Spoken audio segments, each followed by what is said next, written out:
توفي الكاتب العالمي ويليام شكسبير قبل 4 قرون، ولو كان يجيد اللغة العربية وحضر الليلة لخرج وهو راضيا تماما عن العمل المسرحي الذي قدم في مدينة عدن اليمنية. هكذا كان رأي أحد الحاضرين في العرض المسرحي هاملت الذي قدم على خشبة مسرح المجلس التشريعي في العاصمة المؤقتة عدن. مسرحية هاملت تعتبر من أهم المؤلفات التراجيدية للكاتب الإنجليزي ويليام شكسبير، حيث أنها تروي قصة انتقام أمير الدنمارك من عمه الذي قتل والده واستولى على العرش. ما يميز هذا العرض المسرحي أنه تم التحضير له منذ مطلع العام 2021 بتدريبات مختلفة وورش عمل خاصة بفرقة خليج عدن. استغرقت تحضير لمشروع المسرحية أو هذا البروجكت وقت طويل جدا، لأنه العمل كبير جدا وهو نوع مختلف من أنواع المسرح حاليا اللي تقام في مدينة عدن. فالمشروع أخذ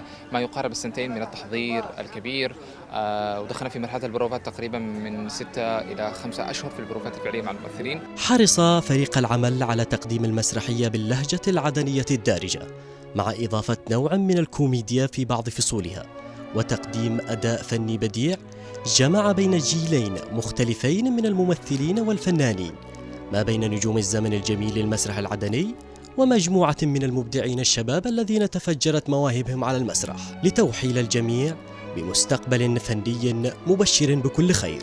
لم تقف مميزات المسرحية عند هذا الحد فقط، بل أنها اختارت المعلم التاريخي للمجلس التشريعي في مديرية صيرة بعدن، بعد أن تكفلت فرقة خليج عدن بترميم مبنى المجلس وتهيئتها بحيث يحاكي المسارح الأوروبية القديمة من خلال توسط خشبة المسرح لمكان العرض وإحاطة الجمهور بها من 3 جهات. استمرت العروض المسرحية لمدة 10 أيام متتالية، ليبدأ العرض الأول في 7 من يناير وينتهي في 16 من ذات الشهر، بحضور جماهيري كبير من مختلف الفئات العمرية، حيث أبدى الجميع إعجابهم بالعرض المسرحي وسعادتهم بعودة المسرح العدني إلى الواجهة من جديد.